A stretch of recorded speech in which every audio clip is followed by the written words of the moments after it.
So, being a physical education teacher, I welcome back to our channel Sports and Facts. तो आज जो हम chapter देखने वाले हैं क्लास 12th का फर्स्ट चैप्टर पीएटी का, that is physical activity trainer.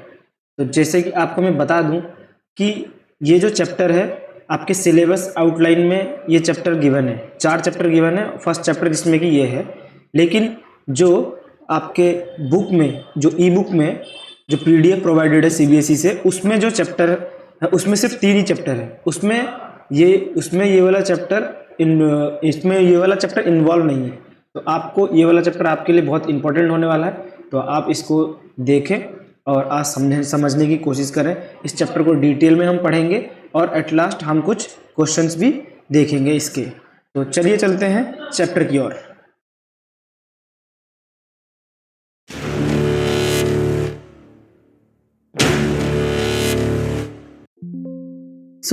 इसमें जो हमारा पहला टॉपिक है वो है introduction to physical education and sports sector. तो हम इसमें देखेंगे कि किस तरीके से जो फिजिकल एजुकेशन और जो स्पोर्ट्स सेक्टर है, ये दोनों फिजिकल एजुकेशन और जो स्पोर्ट्स सेक्टर है, ये दोनों, इन दोनों का क्या मेल मिलाप क्या है, मतलब इन दोनों में कनेक्शंस क्या है, ये देखेंगे। इसके इंट्रोडक्शन को समझेंगे हम। तो सबसे पहले क्या है, जो फिजिकल एजुकेशन और जो स्पोर्ट्स है, ठीक है, वो एक मतलब ये कहा जा सकता है कि एक वो बहुत इंपॉर्टेंट रोल प्ले करता है किसी भी इंडिविजुअल के ओवरऑल डेवलपमेंट में। जैसे कि ओवरऑल डेवलपमेंट से मेरा मतलब है मेंटल, फिजिकल, तो सोशल, ये जितने भी डेवलपमेंट है, ये सारे डेवलपमेंट में मतलब इसीलिए कहा जाता है कि ओवरऑल डेवलपमेंट। इसका आपने जो पुराने हमारे फिजिकल एजुकेशन बुक में उसमें भी दिया गया है, उसको क्या बोलते थे हम, उनको बोलते थे क्या, होलसम डेवलपमेंट भी, उसको होलसम डेवलपमेंट भी बोला जाता है। होलसम डेवलपमेंट भी क्या है बोला जाता है इसको। तो आप देख सकते हैं, तो उसी को ओवरऑल डेवलपमेंट भी बोला गया है कि फिजिकल एजुकेशन और स्पोर्ट्स किस तरीके से एक बहुत ही इंपॉर्टेंट रोल प्ले करता है ओवरऑल डेवलपमेंट में, दोनों के कनेक्शंस को।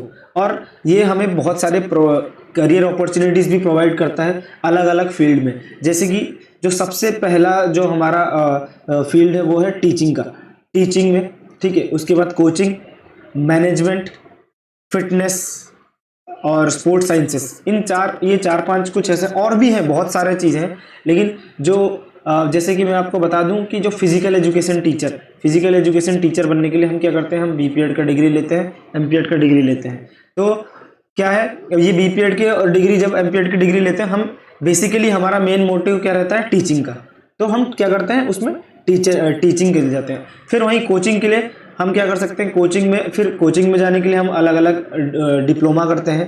जैसे कि एक फेमस जो है वो, अब जो पहले के ज़माने में बोलते थे एनआईएस किया है, एनआईएस कुछ नहीं होता, वो एनआईएस एक इंस्टीट्यूट है जो कि कोचिंग में डिप्लोमा प्रोवाइड करता है, ठीक है। तो एनआईएस का फुल फॉर्म क्या है, national institute of sports, NIS, Netaji Subhash national institute of sports. ये आप मेन जो इसका ब्रांच है वो पटियाला में है, और हालांकि इंडिया के अलग अलग इसके कोने पे इसके ब्रांचेस भी हैं। और सबसे इम्पॉर्टेंट चीज़ क्या है, ये हमें हमारे लाइफ स्किल्स को डेवलप करने में हेल्प करता है। लाइफ स्किल्स में क्या क्या जाएंगे, हमारे लाइफ स्किल्स में जितने भी हम किस तरीके से कहीं भी जाए तो हमें कहाँ पे कितना डिसिप्लिन मेंटेन रखना चाहिए, और साथ ही साथ अगर हम कोई स्पोर्ट्स खेल रहे हैं तो टीम वर्क कैसे काम आता है वहाँ पे, उसी टीम वर्क में जिसको कैप्टन बनाया गया है उसका लीडरशिप क्वालिटी कैसी रहती है। तो हम अलग अलग हम ये सीखते हैं कि किसकी अलग अलग चीज़ हम सीख सकते हैं इसमें। तो इन्हीं को बोला गया है, हमें डिफरेंट लाइफ स्किल्स भी हमारे अंदर डेवलप होते हैं just because of physical education and sports sector की वजह से। आई होप आप सबको ये क्लियर हो गया होगा। हमें इसमें हमें यहाँ पे मेन 3 चीज़ को हाईलाइट करके देखना है कि सबसे पहला जो ये है कि ये फिजिकल एजुकेशन फील्ड में कहाँ गया पेन, मैं लेज़र ले लेता हूँ, 1 मिनट। हाँ, तो सबसे पहले क्या है कि एक मिनट। तो सबसे पहले क्या है हमारा कि सबसे पहला पॉइंट जो हमने देखा कि किस तरीके से इंपॉर्टेंट रोल प्ले करता है एक इंडिविजुअल के ओवरऑल डेवलपमेंट में। और दूसरा चीज़ ये है कि किस तरीके से ये कैरियर अपॉर्चुनिटीज डेवलप करने में हेल्प करता है। और सबसे last but not the list कि हमारे लाइफ स्किल्स को डेवलप करने में भी ये हेल्प करता है। आई होप ये वाला चीज़ क्लियर होगा। और ये इन 3 चीज़ को मेन जो हमने ये पढ़ा, ये 3 चीज़ इस स्लाइड में आपको याद होनी चाहिए। यही 3 चीज़ बहुत ज़्यादा इंपॉर्टेंट है। ठीक है, तो अब चलते हैं हम नेक्स्ट स्लाइड में। अगले स्लाइड में हम किसकी बात करेंगे? हम बात करेंगे जॉब प्रोफाइल एंड करियर कि जो अब हमने पिछले स्लाइड में हमने देखा कि हाँ ये एक करियर अपॉर्चुनिटीज भी प्रोवाइड करता है। अब उन करियर अपॉर्चुनिटीज को हम डिटेल में देखेंगे कि जॉब प्रोफाइल और करियर अपॉर्चुनिटीज क्या क्या हो सकते हैं फिजिकल एजुकेशन में। तो चलिए चलते हैं। तो सबसे पहले मैंने जैसे कि बताया था, डिस्कस भी किया था थोड़ा सा, टीचिंग। तो टीचिंग में क्या है, हम कहाँ कौन से वो फील्ड्स हैं जहाँ पे हम काम कर सकते हैं। तो सबसे पहले टीचिंग में क्या है? सबसे पहले टीचिंग में है कि हम स्कूल्स में काम कर सकते हैं, कॉलेजेस में, यूनिवर्सिटीज में। ठीक है, क्या करने के लिए कि जितने भी स्टूडेंट्स हैं उनको एजुकेट करने के लिए किसके बारे में? कि फिजिकल फिटनेस एंड स्पोर्ट्स के बारे में। ठीक है, तो ये हम टीचिंग फील्ड में भी इसमें काम कर सकते हैं। किसकी वजह से? फिजिकल एजुकेशन अगर हम एज ए करियर अपॉर्चुनिटी चुनते हैं। नेक्स्ट है कोचिंग। तो कोचिंग का मैंने बताया, NSNIS एक बेहतरीन एग्जांपल दिया। उसके साथ ही साथ LNIP, आपने अगर सुना होगा नाम, तो बहुत ही फेमस फिजिकल एजुकेशन कॉलेज है LNIPE, Lakshmibai national institute of physical education. वहाँ से भी आप डिप्लोमा कर सकते हैं फॉर कोचिंग। कोचिंग में मेन क्या होता है कि इसमें हम एथलीट्स को स्पेसिफिकली ट्रेन करते हैं। ठीक है, उनके स्किल्स को इम्प्रूव करने के लिए, उनके टेक्निक्स को इम्प्रूव करने के लिए, और जिसकी वजह से वो हायर कॉम्पिटिशन्स में अच्छे से परफॉर्म कर पाए। तो कोच का एक जो इम्पोर्टेंट काम होता है वो ये होता है कि उसकी सारी एक एथलीट के स्किल्स को इम्प्रूव करना, टेक्निक्स को इम्प्रूव करना, जिसकी वजह से उसका परफॉर्मेंस बूस्ट होगा। तीसरा चीज़ है स्पोर्ट्स मैनेजमेंट, यानी कि फॉर एग्जांपल हम सबसे बेसिक एग्जांपल ले लेते हैं स्पोर्ट्स डे। जो स्कूल्स में स्पोर्ट्स डे करते हैं, ठीक है, तो स्पोर्ट्स डे में क्या है, हमें क्या क्या चाहिए, किस तरीके से कौन सी कमिटीज़ होनी चाहिए, क्या उन कमिटीज़ का क्या काम होगा, और वो कमिटीज़ अगर काम नहीं करेंगी तो बैकअप में क्या चीज़ होंगी। तो ये सारी जो चीज़ें हैं किसी भी इवेंट को ऑर्गेनाइज कराने के लिए, तो हमें उसके लिए अगर स्पेसिफिकली स्पोर्ट्स से रिलेटेड जो भी इवेंट्स होते हैं उनको कराने के लिए हमें स्पोर्ट्स मैनेजमेंट पढ़ना पड़ेगा, जो कि फिजिकल एजुकेशन का एक ब्रांच है। तो sports management as a career आप परस्यू कर सकते हैं, जिसकी वजह से आप एक स्पोर्ट्स मैनेजर भी बन सकते हैं जो अलग अलग इवेंट्स करते हैं। आजकल दुनिया में फीफा वर्ल्ड कप, कोई भी world cup, cricket world cup ले लो, या जितने भी मेजर लीग्स होते हैं, Indian premier league, Indian super league, तो प्रो कबड्डी लीग, ये सारी लीग्स ये लीग्स जो होती हैं, इनमें जो स्पोर्ट्स मैनेजर्स होते हैं उनका बहुत बड़ा हाथ होता है, और अच्छा खासा एक इनकम आप इससे जनरेट कर सकते हैं। फोर्थ है हमारा फिटनेस सेक्टर, कि कुछ जैसे कि आप कोचिंग और फिटनेस सेक्टर में कंफ्यूज मत होना। फिटनेस सेक्टर में जो फिटनेस ट्रेनर्स होते हैं उनका काम ये होता है कि बस वो क्या करते हैं, how someone can be fit, वो फिट किस तरीके से हो सकते हैं, उनके डेली गोल्स को इम्प्रूव करना। सपोज फॉर एग्जांपल ले लेते हैं हम वेट मैनेजमेंट को, वेट को कैसे मैनेज करना है या वेट को कैसे गेन करना है। तो इन सब के लिए एक फिटनेस सेक्टर में आपका एक फिटनेस ट्रेनर्स होते हैं, जैसे कि पर्सनल, उसमें जैसे कि आते हैं एक तो सबसे पहले पर्सनल ट्रेनर्स, फिर उसका जिम इंस्ट्रक्टर्स और फिटनेस कंसल्टेंट्स। तो ये सब आप बन सकते हैं अगर आप फिटनेस सेक्टर के अंदर जाते हैं तो। Then equipment managers. अब जब जितने भी स्पोर्ट्स को खेलने के लिए, अपने क्लास 11th में एक टॉपिक पढ़ा होगा, प्रॉप्स एंड इक्विपमेंट्स। जिसको भी आंसर पता है ये कमेंट में इसका डिफरेंस लिखें, प्रॉप्स एंड इक्विपमेंट्स का इसका डिफरेंस लिखें, ठीक है, कि प्रॉप्स और इक्विपमेंट्स में क्या डिफरेंस है। खैर, हमें अभी इक्विपमेंट मैनेजर की बात करनी है कि इक्विपमेंट मैनेजर कौन होते हैं। इक्विपमेंट मैनेजर क्या होते हैं कि जितने भी हमारे स्पोर्ट्स में खेले जाने वाले या फिर स्पोर्ट्स में यूज आने वाले जो भी आइटम्स हैं, तो उनको हम क्या बोलते हैं, इक्विपमेंट। तो वो इक्विपमेंट्स होते हैं उनको किस तरीके से हैंडल करना है, कि हर किसी को नहीं पता ये इक्विपमेंट किस तरीके से हैंडल करना, बट जो इक्विपमेंट मैनेजर होता है उसको सारे इक्विपमेंट्स को किस तरीके से हैंडल करना उसको पता रहता है। तो इक्विपमेंट मैनेजर में आप इक्विपमेंट मैनेजर भी बन सकते हैं, जिसमें आप उनका प्रोक्यूरमेंट किस तरीके से होता है, उनका मेंटेनेंस किस तरीके से करना है, ठीक है, उनकी हैंडलिंग किस तरीके से करना है, तो ये सब आप होते हैं। और अच्छे बड़े जिम्स में या फिर कोई इंडोर में, तो ये इक्विपमेंट मैनेजर्स भी होते हैं। और अच्छा खासा एक इनकम आप जनरेट कर सकते हैं इससे। देन आता है स्पोर्ट्स जर्नलिज्म। आजकल के टाइम पे बहुत वास्ट में ये चल रहा है स्पोर्ट्स जर्नलिज्म, ठीक है। स्पोर्ट्स जर्नलिज्म मतलब आप कोई भी स्पोर्ट्स इवेंट जो भी हो रहा है छोटे या बड़े लेवल पर, आप उनकी रिपोर्टिंग या राइटिंग कर सकते हैं। जैसे कि आप बड़े बड़े एथलीट्स के इंटरव्यू ले सकते हैं, जरूरी नहीं बड़े बड़े, या किसी जो भी छोटा एथलीट्स हो जो नाम कमा रहा हो, जो ग्रोइंग एथलीट हो, उनके आप इंटरव्यूज ले सकते हैं। तो ये सब स्पोर्ट्स जर्नलिज्म का काम होता है। देन आता है फोटोग्राफी। अब एक तरीके से अगर स्पोर्ट्स जर्नलिज्म को बोले तो sports journalism is a broader field, and उसके अंडर पे ये फोटोग्राफी आ सकता है। तो फोटोग्राफी में सिंपल आप समझ सकते हैं कि वो फोटोग्राफर्स जो कि ड्यूरिंग द प्ले अच्छे मोमेंट्स को कैप्चर करते हैं, एंड देन डिफरेंट मैगजीन्स में अपने वो फोटोज देते हैं, और या फिर बड़े बड़े मैगजीन वाले जो होते हैं वो अपना स्पेशल फोटोग्राफर रखते हैं जो कि अच्छे मोमेंट्स को कैप्चर करते हैं। तो इससे भी एक आप अच्छा इनकम जनरेट कर सकते हैं। आई होप आपको ये सातों फील्ड जो है वो क्लियर हो गया होगा, ये जितने भी हमने साथ देखे। नेक्स्ट हम देखते हैं स्पोर्ट्स मेडिसिन। जैसे कि आप ये देख रहे हैं स्पोर्ट्स मेडिसिन, ये एक आपको मैं ये एक हाईलाइट करके बोलूँगा और इम्पोर्टेंट करके इसलिए भी बोलूँगा क्योंकि हम फिजिकल एजुकेशन पढ़ के स्पोर्ट्स मेडिसिन परस्यू नहीं कर सकते हैं। तो आप ये बात दिमाग में डाल लें, अगर बाई चांस इनकेस क्वेश्चन अगर आता है कहीं पे कि फिजिकल एजुकेशन करके करते, बट मैंने इसको इसलिए इंक्लूड किया है क्योंकि जो स्पोर्ट्स मेडिसिन पढ़ते हैं उनको कहीं ना कहीं फिजिकल एजुकेशन फील्ड वाले की ज़रूरत होती है, ठीक है। सपोज जो भी अच्छे एक्सरसाइज फिजियोलॉजिस्ट होते हैं उनको क्या कर वो उनकी ज़रूरत पड़ती है। जो सपोज स्पोर्ट्स मेडिसिन में एक डॉक्टर हैं, वो पर्टिकुलरली स्पोर्ट्स के डॉक्टर हैं, बट उनको स्पेसिफिकली उस स्पोर्ट्स के सारे अगर जब नॉलेज नहीं होते तो वो उस टाइम पे फिजिकल एजुकेटर की ज़रूरत होती है। तो इस तरीके से इसीलिए मैंने इसमें ऐड किया है। आप एक स्पोर्ट्स मेडिसिन वाले को आप हेल्प कर सकते हैं। तो स्पोर्ट्स मेडिसिन में जो होता है बेसिकली क्या होता है, जो भी एथलीट्स इंजर्ड होते हैं वो उनका रिकवरी किस तरीके से, उनका रिहेबिलिटेशन प्रोसेस किस तरीके से रहेगा, ये सारी चीज़ें एक स्पोर्ट्स मेडिसिन स्पेशलिस्ट बताता है। देन आते हैं हम स्पोर्ट्स साइकोलॉजिस्ट।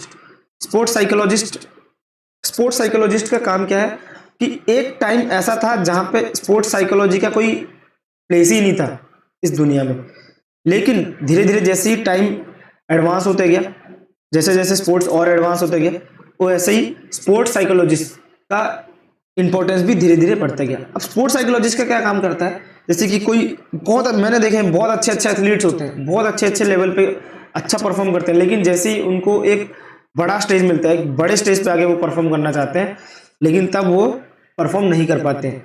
उसके पीछे बहुत सारे रीजंस होते हैं, जैसे कि ऑडियंस का प्रेशर, कंट्री का प्रेशर। तो इस कंडीशन में क्या होता है, स्पोर्ट्स साइकोलॉजिस्ट काम आता है। स्पोर्ट्स साइकोलॉजिस्ट उनसे पर्सनल टॉक करते हैं, उनसे बात करते हैं, उन्हें समझाते हैं कि मतलब हर उनके अलग अलग टेक्निक्स होते हैं, तो वो स्पोर्ट्स साइकोलॉजी स्पेशलिस्ट ही बता सकते हैं, ठीक है। तो वो क्या करते हैं, उनके मेंटल स्ट्रेंथ को, उनके मोटिवेशन लेवल को बढ़ाते हैं, जिसकी वजह से वो प्लेयर और अच्छे से परफॉर्म कर सकते हैं। अब बहुत अच्छी टीमें होती हैं, लेकिन बीच में ऐसा एक फेज आता है जहाँ पे वो बिल्कुल भी क्या करते हैं, अच्छा परफॉर्म नहीं कर पाते हैं।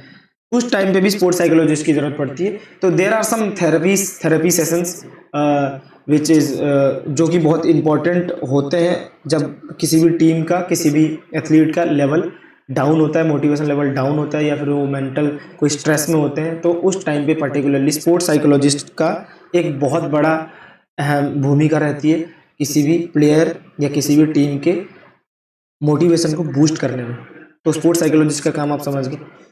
तो अच्छी टीमों के साथ, बड़े टीमों के साथ, आजकल हर टीमों के साथ, जितने भी इंटरनेशनल टीम है, स्पोर्ट्स साइकोलॉजिस्ट एक होते ही होते हैं।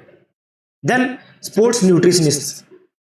स्पोर्ट्स न्यूट्रिशनिस्ट का क्या काम है, वो पर्टिकुलरली इंडिविजुअली वो क्या करते हैं, उनका डाइट और डाइट प्लान बनाते हैं कि आपको क्या करना चाहिए, आपको गेन करना है, आपको लूज करना है, आपको गेन करने के लिए ये खाना पड़ेगा, आपको लूज करने के लिए ये फूड हैबिट लाना पड़ेगा, आपको इस टाइम पे ये खाना खाना पड़ेगा। तो ये सारे जो एडवाइस देते हैं ये डाइटिशियंस देते हैं, जिसको बोलते हैं स्पोर्ट्स न्यूट्रिशनिस्ट। आप इसमें डाइटिशियन बन सकते हैं, ठीक है। तो किसी भी एथलीट का परफॉर्मेंस वो इन्हीं न्यूट्रिशनिस्ट इनके सजेशन से वो अच्छा परफॉर्म कर सकते हैं या अपने जो उनके जो परफॉर्मेंस होता है या तो उनके जो बॉडी स्ट्रक्चर होता है उसमें चेंजेस ला सकते हैं। तो ये स्पोर्ट्स न्यूट्रिशनिस्ट का काम होता है। तो आई होप आप ये जितने भी मैंने बताया कि क्या क्या जॉब प्रोफाइल है और क्या क्या करियर अपॉर्चुनिटीज हैं फिजिकल एजुकेशन में, आप ये सारा देख सकते हैं, ठीक है। और फिर भी अगर आपको कुछ डाउट है तो आप नीचे कमेंट में पूछ सकते हैं, तो मैं डेफिनेटली इन सब चीज़ों का आंसर करूँगा। तो जैसे कि आपको पता है पीईटी एक नया सब्जेक्ट इंक्लूड किया गया है इसमें, तो आपको अगर किसी भी तरह की कोई भी डाउट होता है, और जितना भी एजुकेशन इसमें फ्री है, फ्री ऑफ कॉस्ट है। मैं आगे और भी चीज़ें लाऊंगा, ना ही सिर्फ फिजिकल एजुकेशन स्कूल लेवल तक, बट कि आपके जो भी कॉम्पिटिटिव लेवल होते हैं उनके लिए भी और भी सेशंस लाऊंगा, बिल्कुल फ्री ऑफ कॉस्ट। आपको कहीं से कोई कोर्स परचेज करने की ज़रूरत नहीं है। हमारा काम है पढ़ाना, हमें जितना आता है हम उतना पढ़ाएंगे। देन आते हैं हम skills required for teaching physical education. वो क्या क्या स्किल्स चाहिए हमें फिजिकल एजुकेशन पढ़ाने के लिए। अब मैं कोई कंपैरिजन नहीं कर रहा हूँ, पर एक एग्जांपल दूंगा। नॉर्मल सब्जेक्ट टीचर्स और फिजिकल एजुकेशन टीचर्स, जमीन आसमान का फर्क होता है। मैं कंपैरिजन बिल्कुल नहीं कर रहा हूँ, अगर आपको किसी को ऐसा लग रहा, कंपैरिजन बिल्कुल नहीं कर रहा हूँ, बट फिजिकल एजुकेशन पढ़ाने के लिए एक अलग ही आपके पास स्किल्स होनी चाहिए, तभी आप फिजिकल एजुकेशन को पढ़ा पाओगे। इसको डिपिक्ट करने के एक अलग ही तरीके होते हैं, तो उन्हीं कुछ स्किल्स को हम देखेंगे इस तरीके से, ठीक है। तो सबसे पहला इसमें जो है वो है इफेक्टिव कम्युनिकेशन। अब आप एक बंद क्लासरूम में आपका एक पढ़ाना अलग है, जैसे कि अभी मैं आपको ऑन स्क्रीन पढ़ा रहा हूँ, इसका पढ़ाना अलग है, लेकिन जब मैं ऑन फील्ड पढ़ाऊंगा वो उसमें पढ़ाना अलग है, उसके जो कम्युनिकेशन रहेंगे वो इफेक्टिव होना चाहिए। इसका मतलब ये नहीं कि मैं चिल्ला के बोलूँ, ये नहीं, बहुत सारे तरीके होते हैं, ठीक है, कम्युनिकेशन के। मैं अगर जो भी मैं फॉर्मेशन बनाने के लिए होता है, या मैं कोई इशारा करता हूँ और आप उसमें से फिर सपोज मैं जो लाइन बनाने के लिए बोलता हूँ, मैं इशारा कर दूंगा, आप लाइन बना लोगे, तो ये सारे जो तरीके हैं ये सब इफेक्टिव कम्युनिकेशन में आते हैं। और उसके बाद सबसे ज़रूरी, जब आपको नॉलेज ही नहीं रहेगा उस चीज़ का, स्पोर्ट्स साइंस का, तो आप पढ़ाओगे कैसे। तो सबसे ज़रूरी क्या है, आपके पास नॉलेज होना चाहिए। देन लीडरशिप एंड मोटिवेशन होना चाहिए। आपके पास अगर दोनों ही चीज़ नहीं है, ये चीज़ कि आप किस तरीके से क्लास को लीड करेंगे और किस तरीके से बच्चों को मोटिवेट करेंगे, तो आपके पास अगर ये दोनों चीज़ नहीं रही तो आप फिजिकल एजुकेशन बिल्कुल नहीं पढ़ा सकते। तो आपके पास आपकी आवाज़ में वो बोल्डनेस होनी चाहिए कि आप बच्चों को मोटिवेट कर पाएँ, आप उनको लीडरशिप की ओर ले जाएँ। आप खुद के साथ साथ उनके अंदर भी एक लीडरशिप क्वालिटी डेवलप कराने की आपके अंदर ये क्षमता होनी चाहिए। Then fitness and endurance. अगर फिजिकल एजुकेशन टीचर, जैसे कि मैं पक्षपात नहीं करना चाह रहा हूँ, लेकिन जो पहले के फिजिकल एजुकेशन टीचर्स होते थे, और मतलब ऐसा होता था कि क्या ऐसा नहीं, वो टैलेंटेड बहुत होते थे, लेकिन क्या होता था, फिटनेस उनके नहीं होते थे। बट हमने जिनसे पढ़ा है वो आज भी हमारे गुरु हैं, ठीक है, भले ही कैसे भी हो, लेकिन उनसे हमें सीखने को बहुत कुछ मिला। तो ये फिटनेस एक एंड्योरेंस, ये नए जमाने के, ये नए तौर पे ये डाला गया है, फिटनेस एंड एंड्योरेंस। क्या है इसमें कि एक फिजिकल एजुकेशन टीचर वो खुद एक फिट और एंड्योरेंस दिखना चाहिए, क्योंकि आप अल्टीमेटली पढ़ा वही रहे हो, और आप अगर बच्चों के सामने एक ऐसा इमेज क्रिएट कराओगे कि आपकी खुद की फिटनेस सही नहीं है, आपका खुद का बॉडी स्ट्रक्चर सही नहीं है, तो बच्चे भी एक तरीके से, या जो भी स्टूडेंट्स रहेंगे वो भी आपको उस तरीके से उतने इफेक्टिवली आप उनके सामने रिप्रेजेंट कुछ भी नहीं कर पाएंगे। तो फिटनेस एंड एंड्योरेंस ये दो भी एक बहुत इंपॉर्टेंट चीज़ है।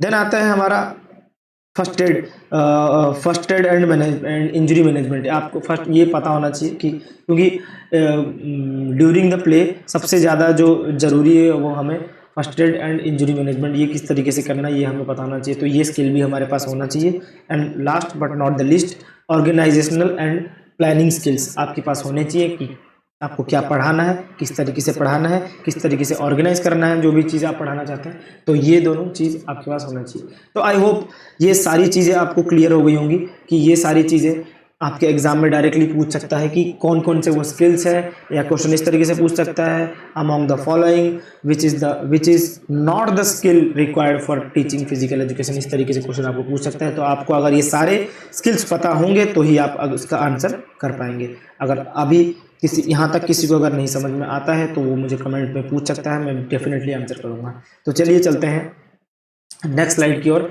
चूँकि ये मेरे हिसाब से ये जो है बहुत ही इम्पोर्टेंट स्लाइड है, क्योंकि इसमें हमें 3 चीज़ों को लेकर डिफरेंशिएट करना है। सबसे पहले फिजिकल एक्टिविटी क्या होता है, देन गेम्स क्या होता है, देन स्पोर्ट्स क्या होता है, देन रिक्रिएशन क्या होता है।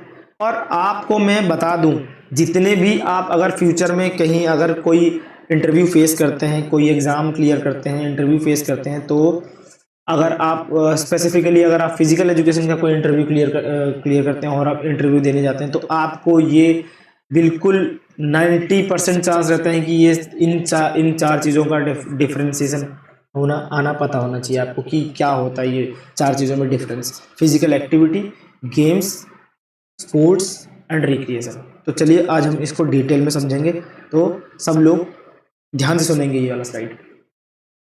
तो सबसे पहले फिजिकल एक्टिविटी, सबसे पहले क्या है फिजिकल एक्टिविटी। ये फिजिकल एक्टिविटी, अब मैं आपको ये बताऊं कि ये जितने भी हम पढ़ेंगे ना, गेम्स, स्पोर्ट्स, रिक्रिएशन, हम ये कह सकते हैं कि फिजिकल एक्टिविटी, सपोज ये physical activity is the bigger circle. We can say that physical activity is the bigger circle and under this these 3 will lie games and sports, ये games and sports and recreation. तो क्या कह सकते हैं कि physical activity एक बड़ा circle है, एक बड़ा ब्रॉडर फील्ड है, और उसके अंदर ये गेम्स, स्पोर्ट्स एंड रिक्रिएशन आते हैं। अब कैसे, ये मैं आपको बताता हूं। सबसे पहले इसको मैं मिटा देता हूं। तो अब चलिए हम सबसे पहले देखते हैं फिजिकल एक्टिविटी को। कोई भी बॉडीली मूवमेंट जो भी हम करते हैं, कोई भी बॉडीली मूवमेंट करते हैं, कब, ड्यूरिंग द फिटनेस, या जब हम वर्कआउट करते हैं, या हम गेम खेलते हैं, या हम रिक्रिएशन करते हैं, तो कोई भी अगर हम अपने ओवरऑल हेल्थ को इम्प्रूव करने के लिए जब कोई भी हम अगर बॉडीली मूवमेंट करते हैं, तो उसको क्या बोलते हैं, फिजिकल एक्टिविटी। ठीक है, क्या समझे, बॉडीली मूवमेंट कोई भी हम करते हैं during workout, during play, to improve our health, जो भी हम एक्सरसाइज करते हैं उसको क्या बोलते हैं, फिजिकल एक्टिविटी। जैसे कि आप यहाँ पे देख सकते हैं, उसको क्या बोलते हैं हम, फिजिकल एक्टिविटी। देन हम आते हैं गेम्स। अब गेम्स क्या होता है, स्ट्रक्चर्ड एक्टिविटीज विथ रूल्स। ये देखना आप यहाँ पे, structured activities with rules often for fun and engagement. क्या बोला गया कि यहाँ पे जो हम, ध्यान सुनिएगा इस चीज को, यहाँ पे जो हम गेम्स खेलते हैं वो स्ट्रक्चर्ड होते हैं। ठीक है, वो क्या होते हैं, स्ट्रक्चर्ड होते हैं, और क्या होते हैं, किसके लिए करते हैं हम, फन और एंगेजमेंट के लिए हम गेम्स खेलते हैं। ठीक है, अब वहीं स्पोर्ट्स क्या होता है, competitive physical activities with specific rules and organised events. इसके गवर्निंग बॉडीज होते हैं, वो गवर्निंग बॉडीज क्या करती है, इसके स्पेसिफिक रूल्स बनाते हैं जो कि इवेंट ऑर्गेनाइज करते हैं। तो गेम्स एंड स्पोर्ट्स में क्या है, स्ट्रक्चर्ड और अनस्ट्रक्चर्ड का डिफरेंस आता है कि जो गेम्स है वो थोड़े से क्या होते हैं, स्ट्रक्चर्ड तो होते हैं, बट क्या होते हैं, कोई भी रूल्स एंड रेगुलेशन होते हैं वो फिक्स्ड नहीं होते, वो चेंज हो सकते हैं उसके हिसाब से। बट जो स्पोर्ट्स रहता है उसकी स्पेसिफिकली अपनी खुद की ऑर्गेनाइजिंग बॉडी होती है। ठीक है, कोई भी ऑर्गेनाइजिंग बॉडी होती है और वही फिक्स करती है, जो कि सेट ऑफ रूल्स उसमें फिक्स रहते हैं। ठीक है, गेम्स एंड स्पोर्ट्स में डिफरेंस समझ में आ गया होगा आई होप। अब आते हैं रिक्रिएशन में। अब ये रिक्रिएशन क्या है कि कभी भी जब हम इसको क्या करते हैं ना, फन, मेनली फन के लिए खेलते हैं। जैसे कि हम पिकनिक गए तो हमने कुछ गेम खेला, और हम क्लास में बैठे हैं जस्ट फॉर, हम पढ़ के बहुत ज़्यादा थक चुके हैं, हमारी मेंटल फटिंगनेस आ गई है, तो हम क्या करेंगे, उसमें क्या करेंगे, हम कुछ ऐसा गेम खेलेंगे या कुछ ऐसा छोटा सा एक्टिविटी करेंगे जिसकी वजह से हमें अच्छा लगेगा, और जिससे हमारा माइंड क्या होगा, हम रिलैक्स फील करेंगे और हमें मज़ा आएगा। फिर उसके बाद ऐसा लगेगा कि हाँ अब हम तैयार हैं वापस से पढ़ने के लिए। तो क्या होता है, रिक्रिएशन क्या होता है, activities done for relaxation and enjoyment without competition. इसमें कोई हार जीत कॉम्पिटिशन ऐसा नहीं, बस हारने वाले को भी मजा आता है, जीतने वाले को भी मजा आता है। तो रिक्रिएशन वो है कि टू रीजुविनेट आवर सेल्फ, ये एक वर्ड टर्म आता है रीजुविनेट, कि हम अपने आप को दोबारा से एक्टिव करने के लिए जो एक्टिविटीज करते हैं, तो वो है रिक्रिएशन। तो आई होप आप समझ में आया कि फिजिकल एक्टिविटी को मैंने ब्रॉडर टर्म क्यों बोला है, क्योंकि गेम्स खेलो, स्पोर्ट्स खेलो, रिक्रिएशन करो, आपको क्या है, ये सारे इन सब में क्या बॉडीली मूवमेंट्स तो करने पड़ेंगे। तो इसीलिए physical activity is the broader term, is the broader field in which games, sports and recreation comes under physical activity. I hope आपको ये क्लियर होगा, और इतने अच्छे से मैंने समझा दिया इसको। फिर भी अगर आपको क्लियर नहीं है तो आप कमेंट में ये हमें पूछ सकते हैं, ठीक है। तो एट लास्ट कुछ हम ऐसे स्किल्स देखेंगे, इंपॉर्टेंस ऑफ लाइफ स्किल्स। हाँ, मैंने आपको बताया था पहली स्लाइड में कि सबसे लास्ट में हमारे क्या करता है, हमारे ये लाइफ स्किल्स को डेवलप करता है, ठीक है। लाइफ स्किल जैसे कि डिसिप्लिन, टीम वर्क, ये सारी चीज़ों को हम देखेंगे। तो सबसे पहला जो है ये पॉइंट मुझे भी बहुत मोटिवेट करता है कि learning to deal with failure, कि ये एक इम्पोर्टेंस मान सकते हैं कि लाइफ स्किल्स के, ठीक है, कि ये हमें किस तरीके से हमें हेल्प करता है कि अगर हम हार जाते हैं तो उसके साथ फिर किस तरीके से डील करना है। कैसे? सपोज हमने कोई कंपटीशन पार्टिसिपेट किया और वहां पे हम हार गए, तो क्या करते हैं हम ये सोचते हैं कि दिमाग में अगले साल जब होगा मैंने ये गलतियां की है, ये गलतियां मुझे अगले साल नहीं करनी है, तभी मैं जीतूंगा। तो हम अपने माइंड में खुद ही तैयार हो जाते हैं कि हम किस तरीके से फेलियर को डील कर सकते हैं, ठीक है। तो हम इससे क्या सीखते हैं, हम स्पोर्ट्स से क्या सीखते हैं कि हम किस तरीके से फेलियर के साथ डील कर सकते हैं। दूसरा है हम हार्डवर्क के इंपॉर्टेंस को समझते हैं, इतना हार्डवर्क किस तरीके से, कितना हार्डवर्क करने से कितना सक्सेस मिलेगा, ठीक है। वो बोलते हैं ना, मैदान में जाने से पहले अगर हमने हार्डवर्क किया है तो ही हमारा कॉन्फिडेंस बूस्ट होगा, अगर हमने हार्डवर्क किया ही नहीं तो हमारे मन में पहले से हार चल रही होती है। इसलिए हार्डवर्क का इंपॉर्टेंस भी है। देन है टीम वर्क। फिर क्या है? टीम वर्क एंड कोलैबोरेशन, कि जैसे सपोज हम अगर कोई टीम स्पोर्ट्स खेल रहे हैं तो हम उसमें दोनों चीज़ सीखते हैं, किस तरीके से हम टीम वर्क करके और आपस में एक दूसरे से कोलैबोरेट करके हम क्या कर सकते हैं, अपनी टीम को जीत दिला सकते हैं। तो वही हमारे लिए क्या होगा, सक्सेस होगा। फिर सबसे आखिरी चीज़ है मेकिंग सेक्रीफाइसेस। अब ये सेक्रीफाइसेस को मैं एक एग्जांपल से देना चाहूँगा, जैसे कि सपोज अगर आपने चक दे इंडिया देखी होगी मूवी, तो उसमें क्या होते हैं, दो जो हमारे उसमें फॉरवर्ड्स होते हैं, दोनों में कंपटीशन चल रहा होता है, सेम ही हमारे इंडियन टीम में दोनों ही में वो चल रहा होता है। बट क्या होता है, सबसे टॉप गोल कौन मारेगा, लेकिन एट लास्ट वो क्या करते हैं, वो दोनों आखिरी तक जाते हैं और बाकी टीम को पता रहता है कि ये दोनों पास नहीं करते हैं, जो भी बॉल लाता है वो इंडिविजुअली बॉल ला के गोल करेगा। लेकिन उस टाइम पे वो क्या करते हैं, अगर लास्ट मोमेंट में वो पास करते हैं और इजीली गोल हो जाता है। तो इसमें जो दूसरे प्लेयर ने क्या किया, उसने सेक्रीफाइस किया। किसके लिए सेक्रीफाइस किया? खुद के लिए सेक्रीफाइस नहीं किया, टीम के लिए सेक्रीफाइस किया, ताकि अगर मैं यहाँ पे बॉल पास करूंगी या करूंगा तो ही वहाँ पे गोल हो पाएगा।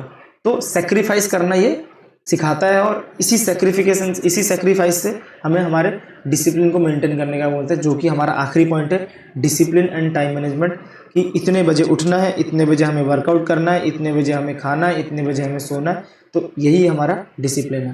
तो ये हमें स्पोर्ट्स सिखाता है, फिजिकल एजुकेशन सिखाता है discipline and time management. So ये सारे इंपॉर्टेंट पॉइंट्स है। Learning to deal with failure, importance of hard work, team work and collaboration, making sacrifices, discipline and time management. These 5 are main importance of life skills in sports. अब आ गए हम question answer के। तो अभी तक मैंने जितना भी बताया वो सारे आपको क्लियर हो गए होंगे। तो अब आते हैं हम क्वेश्चन आंसर के सेशंस पे, ठीक है। तो हम क्वेश्चन आंसर के सेशंस को करेंगे। सबसे पहले मैं बता दूं, अगर आप वीडियो देख चुके हैं तो सबसे पहले पॉज करके दोबारा से रिवीजन करें और उसके बाद क्वेश्चन आंसर्स को लगाएं, तो आपको ज़्यादा मजा आएगा अगर सारे क्वेश्चन आंसर सही होंगे, ठीक है। तो चलिए अब हम चलते हैं क्वेश्चन एंड आंसर सेशंस की तरफ। सो जो हमारा पहला क्वेश्चन है वो है, physical education and sports contribute to an individual's physical development only, mental development only, overall development, academic achievement only. तो पहले ही में हमने इसका पढ़ा था, इसका क्वेश्चन जो, तो क्या बताया था मैंने, overall development. C option is the correct answer, जिसको क्या बोलते हैं, होलसम डेवलपमेंट भी बोलते हैं। Now next question, which of the following is not explicitly mentioned as a career opportunity within the physical education and sports sector. मैंने बहुत ही ध्यान से बताया था जब मैं सारे करियर्स को डिस्कस कर रहा था। क्या होगा इसका सही आंसर? जो इसका सही आंसर होगा टीचिंग नहीं होगा, कोचिंग नहीं होगा, क्योंकि ये दोनों तो है ही है और मैनेजमेंट भी है। तो मैं क्या है, मेडिसिन, स्पोर्ट्स मेडिसिन मैंने आपको बताया था ना कि एक्सप्लिसिटली इसके अंदर करियर तो है पर एक्सप्लिसिटली इसके अंदर नहीं आता नॉट, तो इसका सही आंसर है C. Then third question, developing life skills through physical education and sports includes learning about different sports, improving physical fitness, cultivating discipline, team work and leadership, and जो डी ऑप्शन है, understanding the rules of various games. तो इसका जो सही answer है वो है option C. Sorry. Then the fourth question जो है, which of the following is not directly mentioned as a life skill develop through physical education and sports. Not बोला गया, ये एग्जाम में अक्सर इस तरीके के क्वेश्चन आते हैं, नॉट बोला रहता है बट बच्चे क्या करते हैं, ढंग से पढ़ते नहीं है और आंसर लगा के आते हैं। तो नॉट बोला गया है, तो नॉट में क्या होगा, डिसिप्लिन है, टीम वर्क है, लीडरशिप भी है, बट कम्युनिकेशन नहीं है लाइफ स्किल के अंदर। Okay. Then the fifth question, career opportunities in the physical education and sports sector are limited to outdoor activities, diverse and varied, restricted to competitive sports, non existent. A, C और D option जो है ये क्या है, ये तीनों option क्या है हमारे नेगेटिव ऑप्शन है, मतलब ठीक है। तो बचा कौन सा, B option, diverse and varied है। तो इसका करेक्ट आंसर क्या होगा, ऑप्शन बी।